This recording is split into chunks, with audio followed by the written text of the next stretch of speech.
You talk to people who defect or leave these movements after, devoting 20, 30 years. They leave with nothing, So there's a lot of damage that can be done.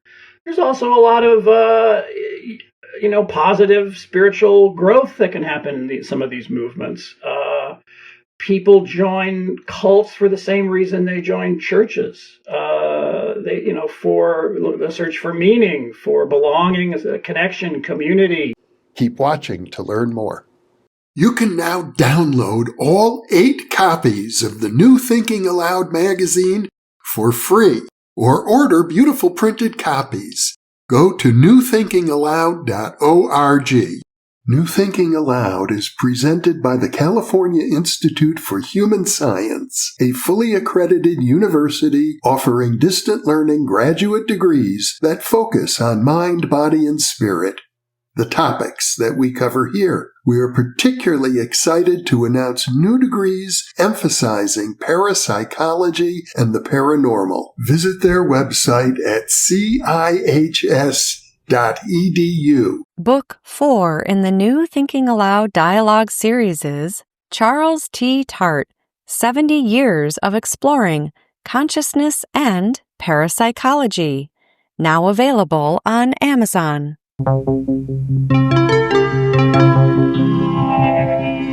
Thinking Aloud. Conversations on the leading edge of knowledge and discovery with psychologist Jeffrey Mishlove.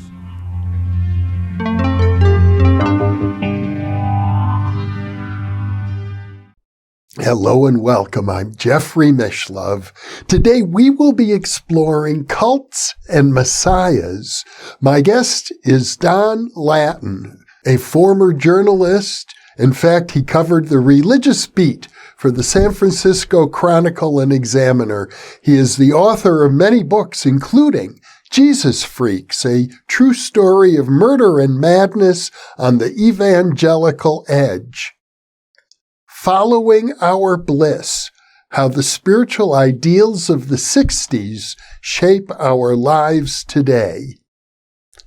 The Harvard Psychedelic Club, How Timothy Leary, Ram Dass, Huston Smith, and Andrew Weil killed the Fifties and ushered in a new age for America. Changing Our Minds, Psychedelic Sacraments and the New Psychotherapy. Distilled Spirits, Getting High and Then Sober, with a famous writer, a forgotten philosopher, and a hopeless drunk. God on Psychedelics, Tripping Across the Rubble of Old-Time Religion. Don has also recently authored a series of Substack articles under the heading of Messiahs I Have Known. Don lives in the San Francisco Bay Area, and now I'll switch over to the internet video. Welcome, Don. It is a pleasure to be with you once again. It's great to see you, Jeff. It's been a while since we've had an interview, and we've done a couple now, mostly dealing with psychedelics and with alcohol, amongst other things, and the whole Alcoholics Anonymous movement.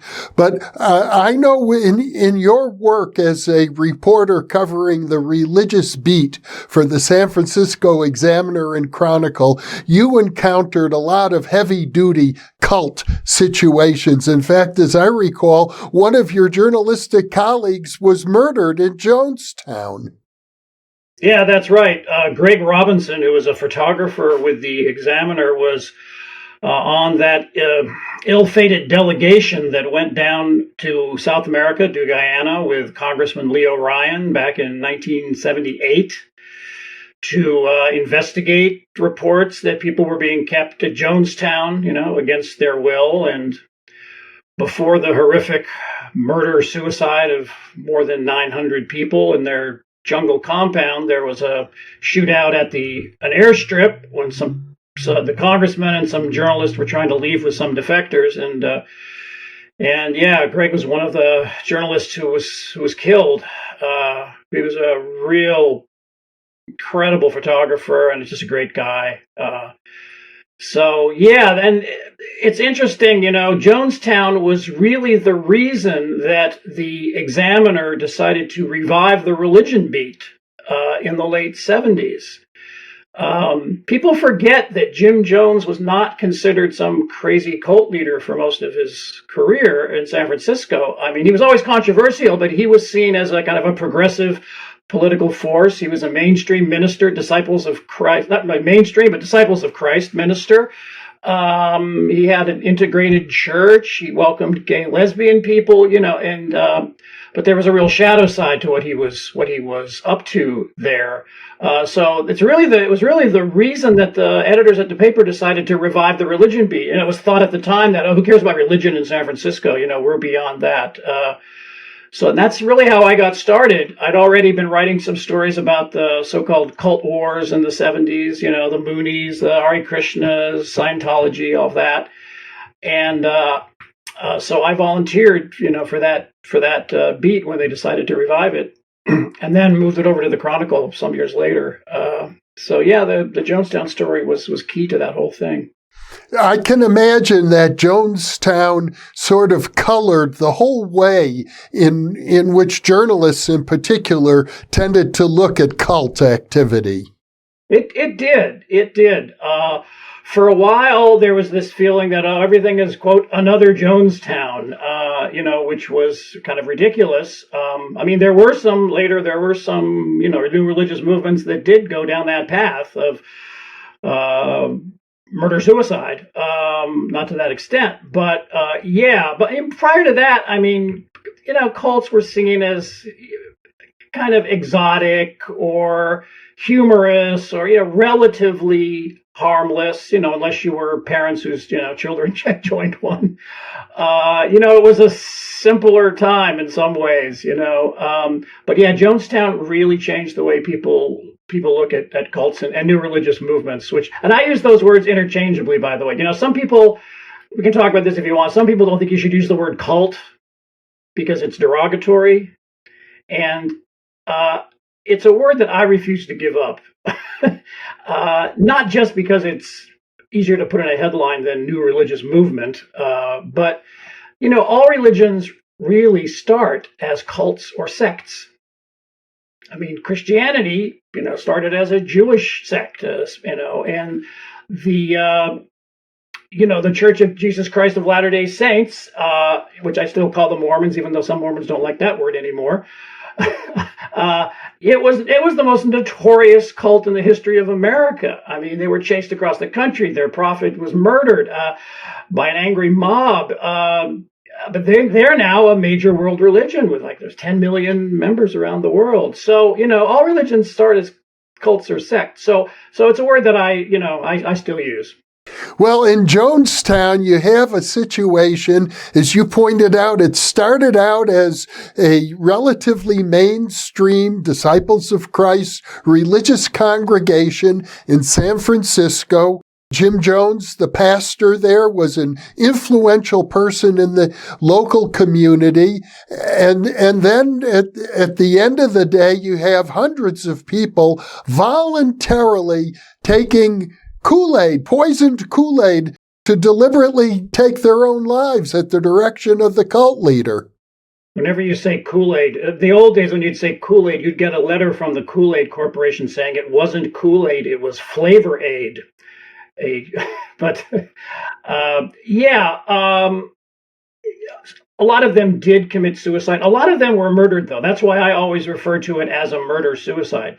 Some people that was forced down their throats. There were children who were murdered. It was forced down their throats. People who tried to escape were shot running away. So it was a murder/suicide. Jones was a very politically powerful force in San Francisco. Mayor George Moscone, who around the same time was murdered in San Francisco, the same month as Jonestown happened on him. He appointed Jim Jones to chairman of the housing authority, and Jones was the governor's mansion in the White House. He was seen as he was a guy who could get out a lot of precinct workers.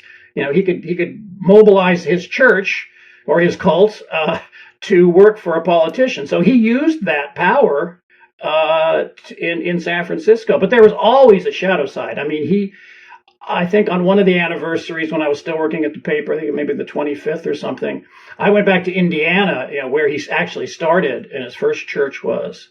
And the shadow side and the abuse and the crazy messianic, personality was there from the very beginning. And then he was in Ukiah before. Then he came down to San Francisco. So, yeah. Well, if you look at the case of Jim Jones or Charles Manson is another San Francisco case from the 1970s, what you find is there are cult leaders who can become so influential amongst the followers that they're willing to commit murder and take their own lives at his direction or her direction. Yeah, that is true. And there are also cult leaders who, manipulate their followers in, less extreme ways, but ways that can also destroy people's lives. You talk to people who defect or leave these movements after, devoting 20, 30 years. They leave with nothing, So there's a lot of damage that can be done. There's also a lot of, positive spiritual growth that can happen in some of these movements. People join cults for the same reason they join churches. For the search for meaning, for belonging, connection, community. Most people who join are sincere ideological converts, and to varying degrees, they can be manipulated and exploited. One of the figures that you've investigated extensively has also been a subject of many discussions on the New Thinking Aloud channel, and that would be Franklin Jones, otherwise known as Adida.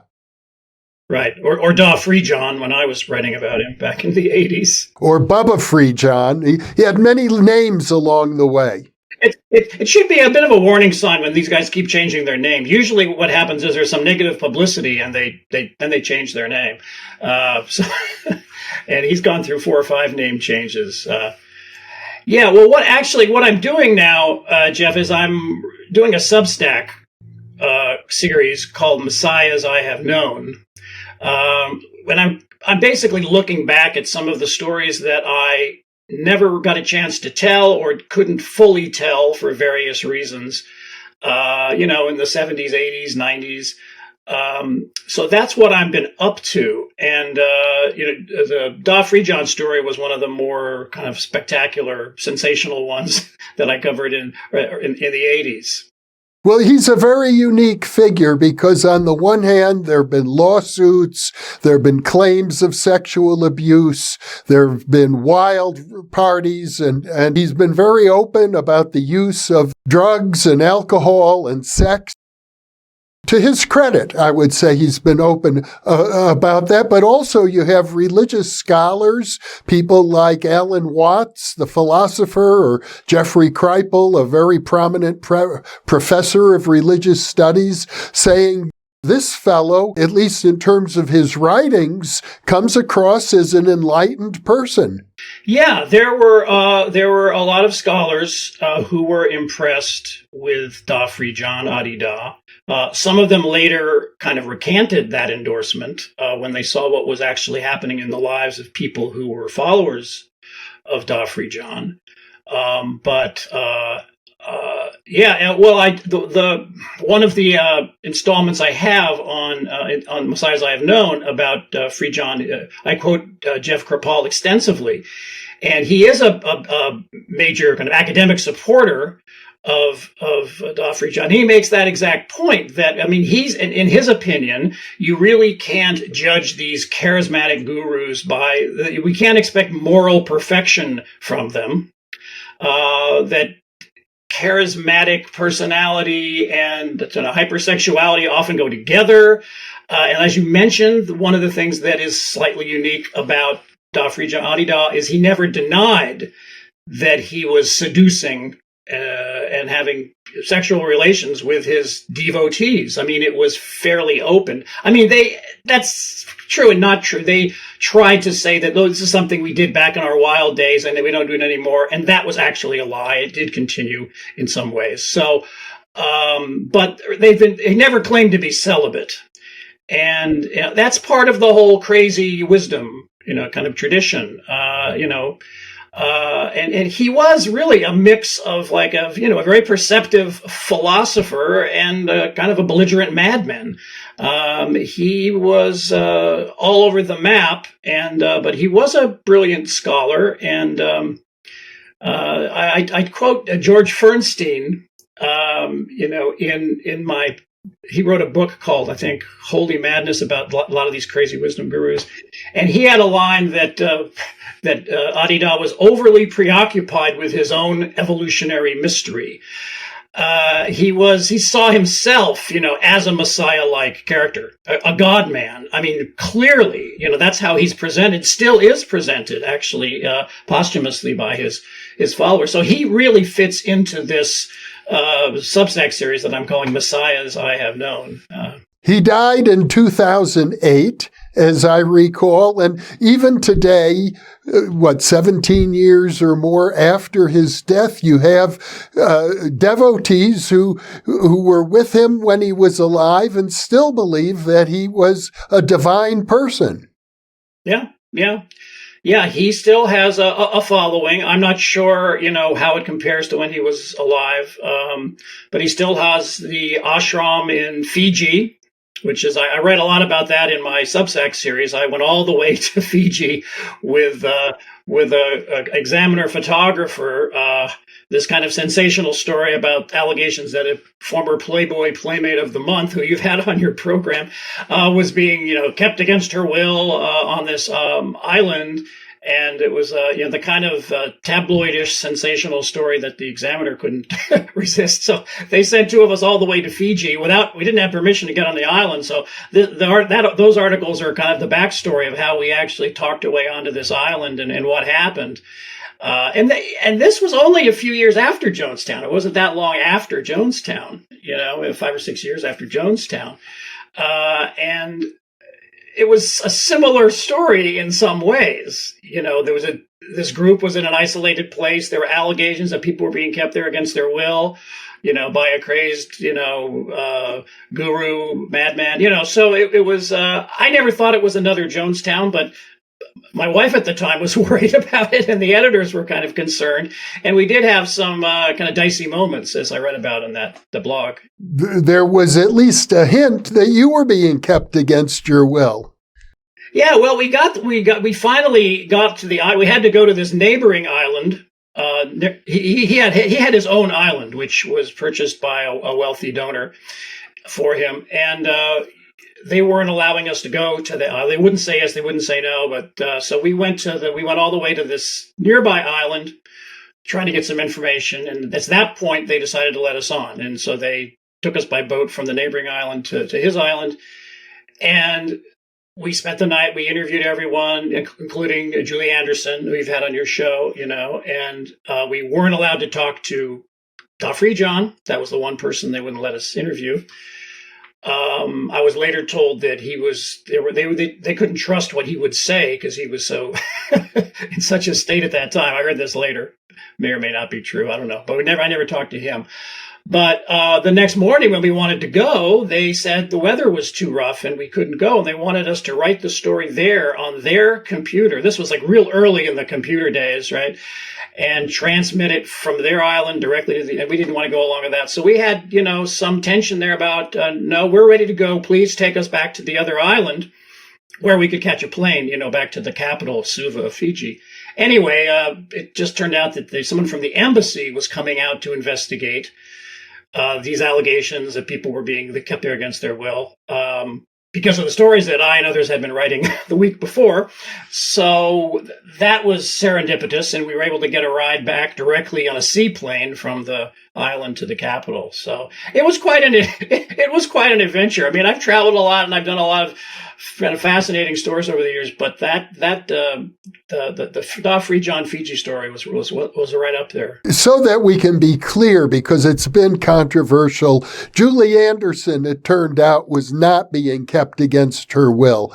Right. Right, she wasn't. Although her boyfriend would say, well, she was her ex-boyfriend, who basically lost her when she went with Fijian as one of his 9 wives on the island.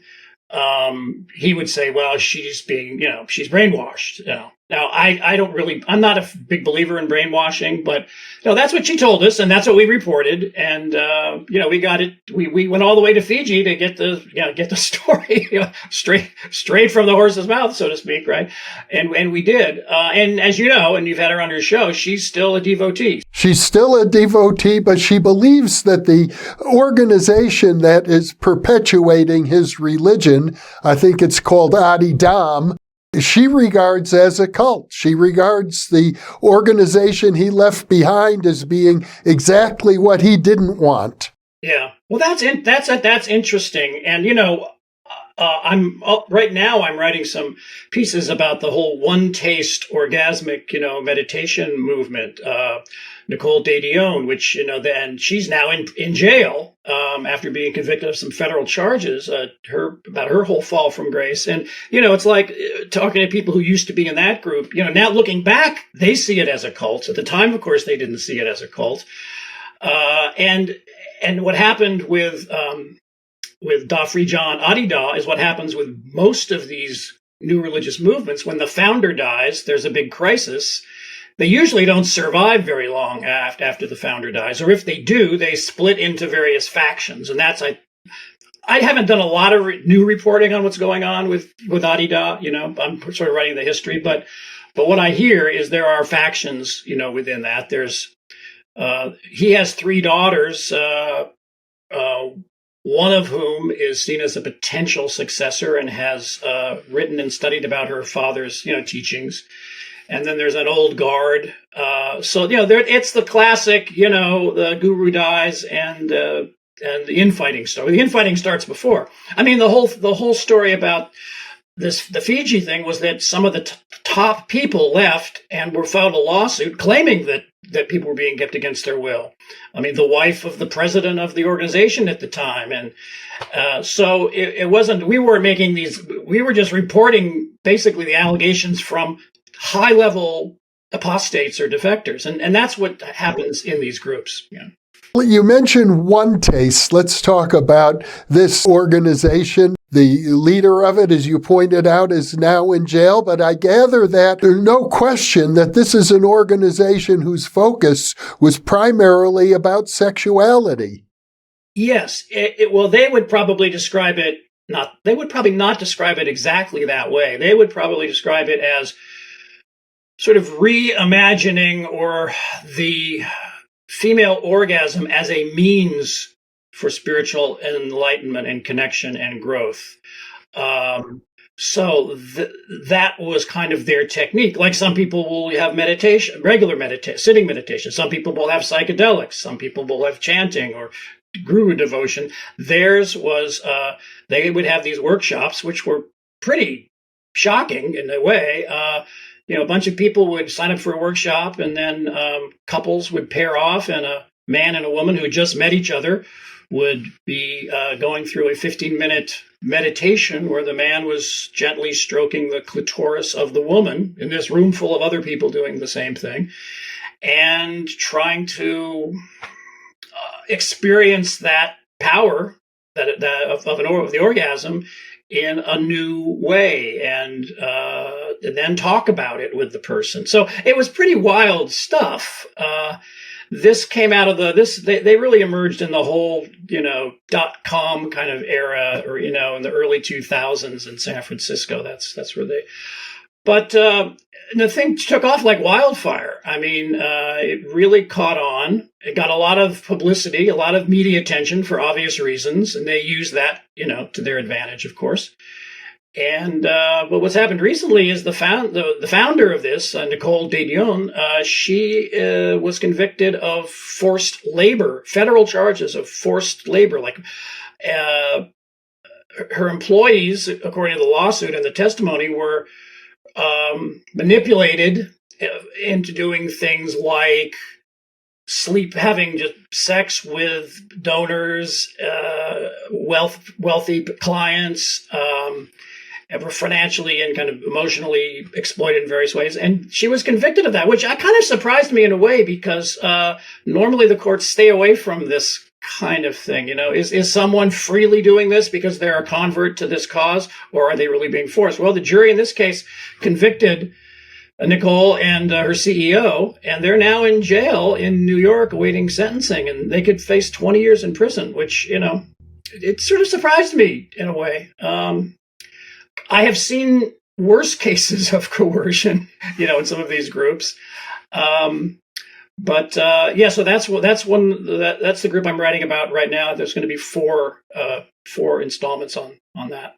I lived in the San Francisco Bay Area in the 1970s, and I remember Morehouse, which was an antecedent, I think, to OneTaste. I had friends involved in Morehouse. As I remember now, I had a girlfriend who was involved with Morehouse at one time. They were well known in the Bay Area, and they were well known for being very, very open and explicit about sexuality. Yeah. OneTaste came directly out of the Morehouse movement. Yeah, I was around in the 70s too, and they paint their houses purple. For a while, there are houses all over the Bay Area. There's still a big one out in Lafayette, in Contra Costa County, east of San Francisco. So Nicole was a member of Morehouse and took some ideas from the founder of Morehouse, Victor Barranco, and some other people that spun off from Morehouse. So you can definitely trace OneTaste directly back to Morehouse, which started in the 60s, really. And I too had a good friend who was involved. I didn't know him then. I knew him later, but in 68, he and his wife were, and I read about them in one of my posts, were right there on the ground floor when he first started Morehouse in Oakland, in an old dilapidated Victorian in Oakland, which they bought for next to nothing and painted purple. And yeah, it was a mix of kind of, the Esalen type, group, encounter group, personal growth stuff, and sexual liberation. And they also took a lot of psychedelics. They didn't openly do that, but that was going on too. These movements don't come out of nowhere. But there was also an emphasis, as I recall, not only on sexual pleasure, but on how you can manipulate other people. And I have a feeling that it might have been neuro-linguistic programming that was coming up around that time as well. It was about you can manipulate other people by the way you speak to them. No, they did teach that, and they did use that for sure. There was a kind of a idea that, it's all just a game. We're all just playing games, right? People say that a lot. It's just a game, and so let's play this other game. And there was sort of a, I don't know how to describe it. There wasn't much of a moral center, right? It was kind of utilitarian in a lot of ways, and but on the other hand, people were just trying to be just honest, manipulative, and being honest at the same time. Right? People get caught up sometimes for very good reasons in these organizations, and of course, we have to talk about what's happening right now today, where you have a religious movement. You could call it Christian nationalism. It goes by many other names, but they also seem to be treating the current president of the United States as a messianic figure. Yes, that's for sure. So I started this. I kind of got, I decided I didn't want to do another book.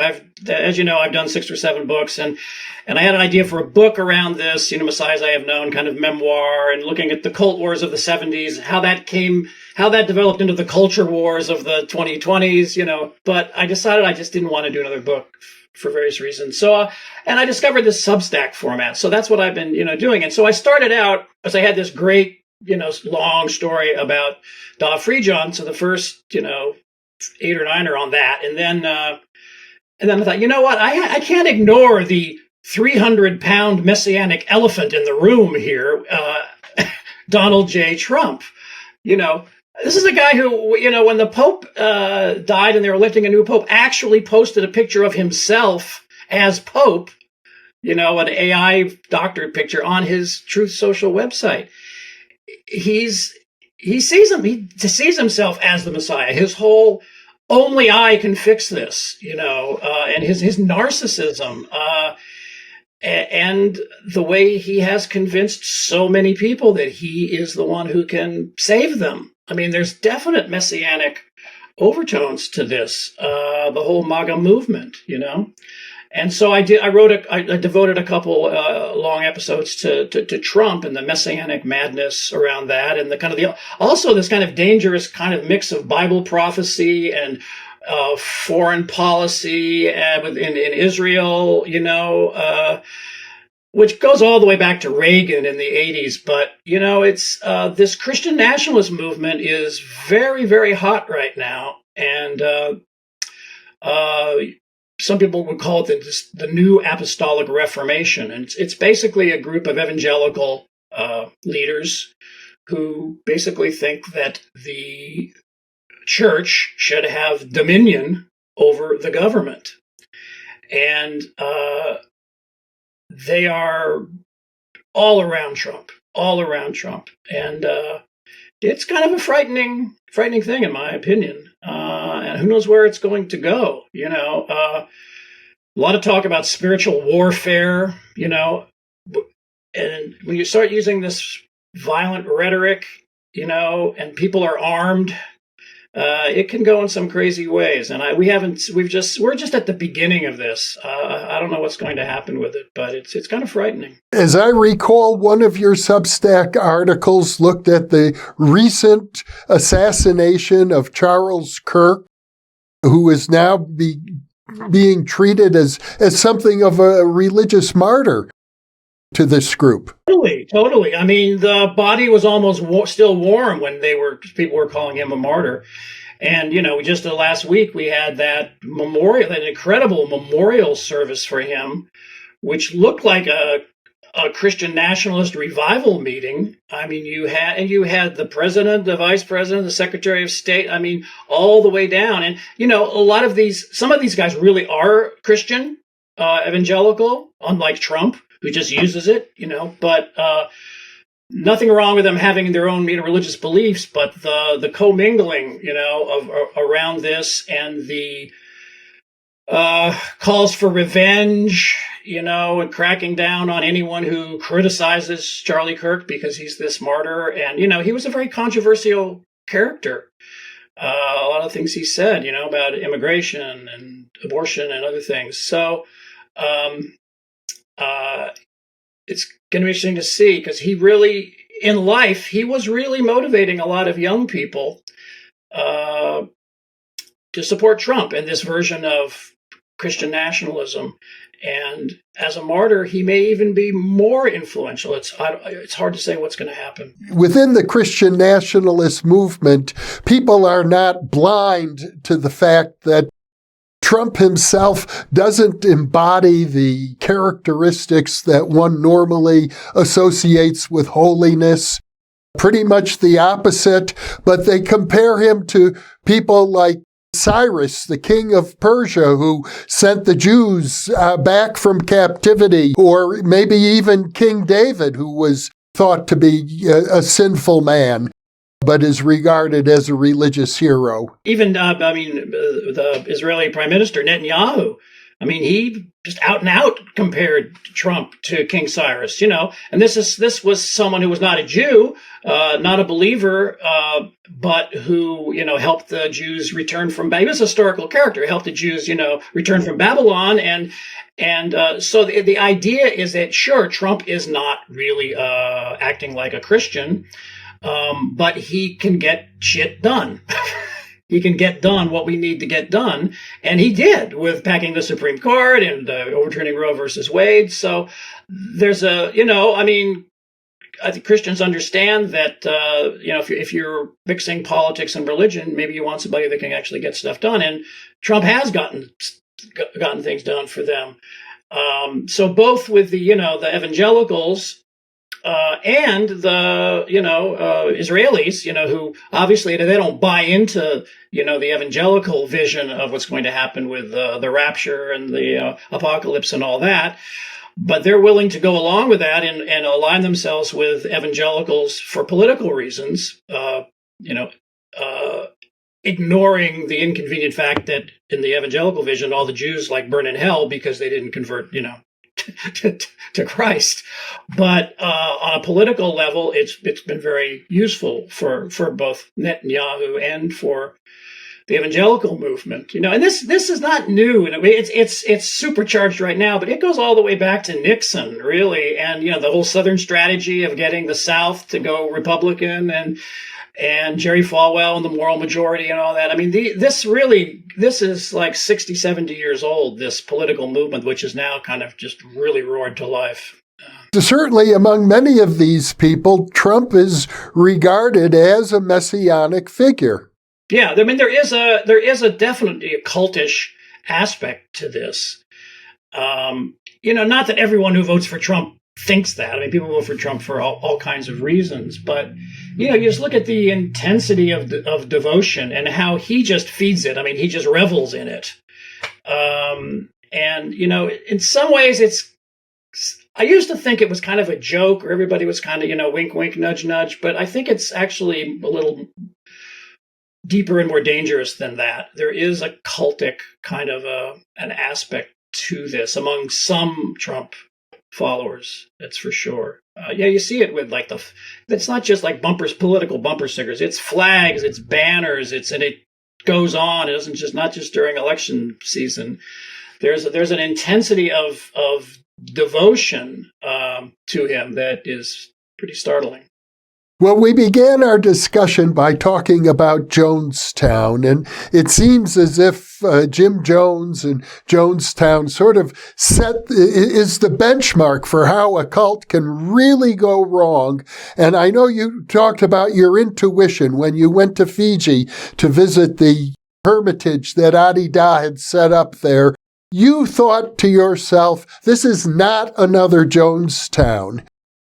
Would you say the same thing about the Christian nationalist movement today, that it's not another Jonestown, it's not going to go in that direction? Well, I don't think it's necessarily going to go in that direction in the sense of a mass murder-suicide. So, I didn't think we should throw around another Jonestown loosely back then, and I also don't think we should do it now. I just think one of the Substack posts, I interviewed this guy, Stephen Hassan, who was a former Unification Church, the Mooney guy, who now is an anti-cult kind of activist. He's been on this channel. Oh, okay, great. Well, then, he compares, these cabinet meetings that Trump has where the cabinet, the secretaries of the cabinet are just falling over themselves in devotional praise. I mean, it's incredible. It happened in the Trump 1.0, but it's even more so now. And he sees this and he really compares it. He was in meetings with Moon, like board of directors meetings with Moon, where this exact same thing was going on. And you sort of, any criticism that you sort of had to, he said, thought block it. And he sees a very similar, dynamic in between what happened with Moon and that whole messianic, because Moon was supposedly the Messiah, the Christian. You're talking about Reverend Sun Myung Moon, the head of the Unification Church. Right. I am. Right. The Korean evangelist. So anyway, there's parallels to, there's some parallels to Jones, parallels to Moon. There's all you can find you can find examples of this with all these guys and what's happening with Trump. What's going on now, of course, is that, especially since the Charlie Kirk assassination, there is concern that people on the left are stirring up trouble, causing violence by accusing the MAGA Trump team of promoting fascism. they are promoting fascism, either neo-fascism, a kind of fascism. I mean, it's pretty clear.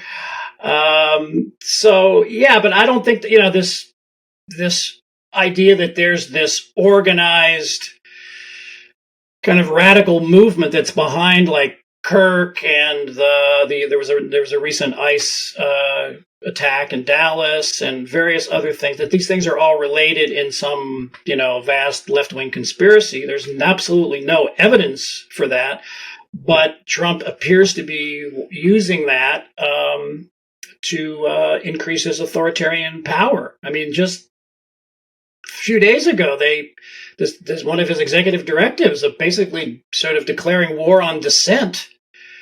Anyone who uses the word fascist, could be considered a terrorist. And if you compare Trump to a fascist, that's terrorism. They've almost gone that far. It's incredible. One wonders, it's sort of amazing here in the United States that the Republican Party, which has for a long time complained about cancel culture and a tendency on the left to tamp down free speech, now seems to be going very aggressively after free speech. And Charlie Kirk is I mean, love him or hate him, I mean, he was really for free speech, and he put himself, in college campuses and got into these debates with people, and he was, at least trying to talk to people. I mean, he was a very good debater. He was a very good kind of performer in that realm. But, to crack down on free speech in the name of Charlie Kirk is sort of the height of hypocrisy. There have been cults in the history of the United States that supported fascism very explicitly. Before the Second World War, there were many organizations that were pro-Nazi. I don't know a lot about that history, but I know that's true. Yeah. Maybe you know more about it than I do. Well, I know a little bit about it because there was we've done other interviews on this topic where there's a connection between people with a deep metaphysical interest and an interest in a strong authoritarian rule. There are people who simply feel that a strong authoritarian government is more efficient. Yeah. Yeah, no, that's true. And that's why, you have to be careful with these maybe outdated labels we have, like left and right and, fascist and anti-fascist and communist, or, what do those really mean? It's much more mixed up and complicated than that. A lot of the roots of the so-called New Age stuff, you can trace that back to, some movements that had overtones of that. You and I have been rather critical about what's happening on the right and with the Republican Party during our discussion here. But I suppose to try and bring a little more balance into the discussion, there are people on the right who simply feel that the left has gone so far that the only way to really correct it is to have a strong authoritarian correction that just changes things. It's not just one thing. I mean, the evangelical part of it is one piece of it. It's maybe not even the majority of it. Look, you have all these tech guys, like Zuckerberg, and Bezos, and all these guys, going to dinner at the White House and giving money to Trump's, projects, and it's so there are a lot of people in the corporate world that are going along with this for business reasons and kind of, looking the other way.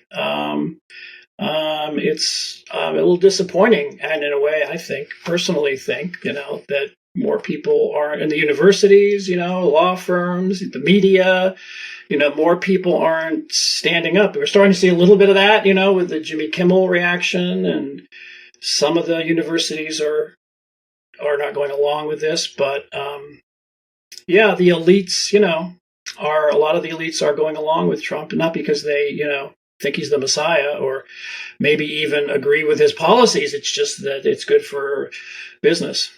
Or they're afraid of what he might do if they oppose him because he's known for taking revenge against people who stand up to him. Yeah. And this is apparently a very effective technique. Well, it certainly seems to be the kind of technique that did take place in the various cults you've looked at. Right. Yeah. Like shooting the defectors at Jonestown. Yeah. No, and I mean, I guess Trump has a charisma. I don't see it. I don't see it, but in the eyes of some, he does. He has this kind of strongman kind of charisma. It puzzles me, Jeff. I mean, I'm really not a political, analyst or commentator. I think it'd be fair to say that you came out of an environment of San Francisco liberalism. Oh, yeah. Sure. Went to school in Berkeley, worked in San Francisco. Yeah, right. As did I. So we're biased. Yeah. Well, Don, this has been a great pleasure to talk to you. You have an enormous depth of knowledge of these matters, much more than most people. You've been there on the ground in Fiji and elsewhere, following up on these cults. So I want to thank you so much for taking the time to be with me, the New Thinking Aloud audience, and I want to encourage our viewers to take a careful look at your Substack. Thank you, Jeff. Yeah, I'm going to be looking at some other groups, Elizabeth Clare Prophet and the Church Universal and Triumphant. Look at them. Of course, the Children of God, David Berg. I wrote a whole book about that called Jesus Freaks. But also Krishnamurti. I'm going to write a couple about Krishnamurti, because he was a guy who rejected the mantle of Messiah. He rejected the mantle of Messiah, but he didn't mind people worshiping him as a guru. Exactly. There's a little hypocrisy there too. So, and I actually I had one of the last interviews with Krishnamurti in the 80s. Oh, how wonderful. Yeah. Just a few months before he died, he was in San Francisco, and I got to sit down and talk to him. Well, thank you once again for being with me, Don. Thank you, Jeff. It was great talking to you as usual, as always. Thanks. You're welcome. And for those of you watching or listening, thank you for being with us, because you are the reason that we are here.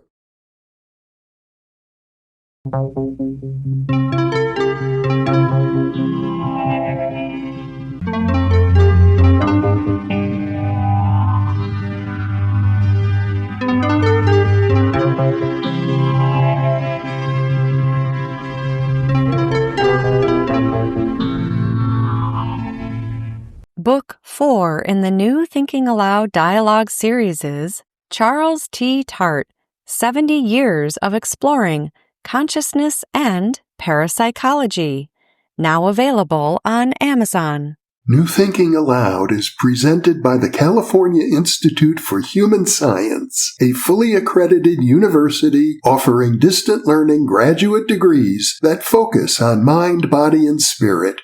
The topics that we cover here. We are particularly excited to announce new degrees emphasizing parapsychology and the paranormal. Visit their website at cihs.edu. You can now download all 8 copies of the New Thinking Aloud magazine for free, or order beautiful printed copies.